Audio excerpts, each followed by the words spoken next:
ना आशियाना रहा और ना इसमें छुपाने के लिए सर। तजावुज़ात के खिलाफ जारी ऑपरेशन ने 2 अफराद की जान ले ली। 7 रोज बाद लाशें नहर से मिली। वर्षा ने हलाकतों की जिम्मेदारी इंतजामिया पर डाल दी। सक्खर में 7 रोज कबल इंतजामिया की जानिब से तजावुज़ात के खात्मे के लिए सक्खर की नहरों के किनारों पर किए जाने वाले ऑपरेशन के दौरान होने वाली हंगामा आराई में आंसू गैस से बचने के लिए नहर में छलांगे लगाने के बाद लापता होने वाले 2 अफराद हीरो और मुकेश की लाशें आज 7 रोज बाद दादू कैनाल से बरामद हुई। लाशों की हालत इंतहाई खराब थी। लाशें मिलने पर मुतासरीन में गम और गुस्से की लहर दौड़ गई और वहां आए इंतजामिया पर टूट पड़े और उनसे मुतालबा किया।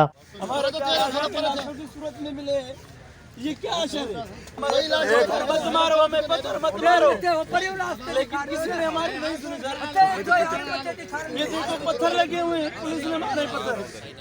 सर ये देखे अभी जो मरे हुए हैं। सर आप हमारे साथ चले ना, रोड पे धरने लगाए, क्यों नहीं लगाए? हमारे लिए क्यों नहीं लगा? लाश पड़ा है। सियासत कर लो हमारे बच्चों की, पहले आप सियासत कर लो हमारी। कल हमें सेक्शन बी सेक्शन बोले आपके बच्चे मिल जाएंगे। कल हम रिपोर्ट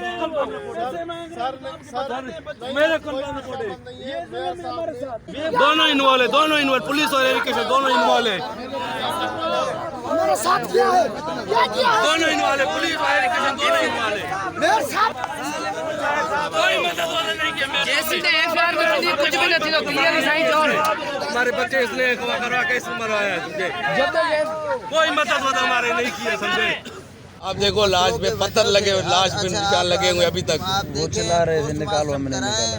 तो उन्होंने लड़कों के साथ क्या हर चीज गई, घर गए, हमारे बच्चे गए। हम अब क्या करें? गवर्नमेंट से ये हमारी अपील है, हमारे साथ इंसाफ किया। जबकि वर्षा ने दोनों नौजवानों की हलाकत का जिम्मेदार सक्खर इंतजामिया को करार देकर इंसाफ फराहम करने का मुतालबा किया। कैमरा टीम के साथ सैयद नसीर हुसैन जैदी, वतन न्यूज़ सक्खर।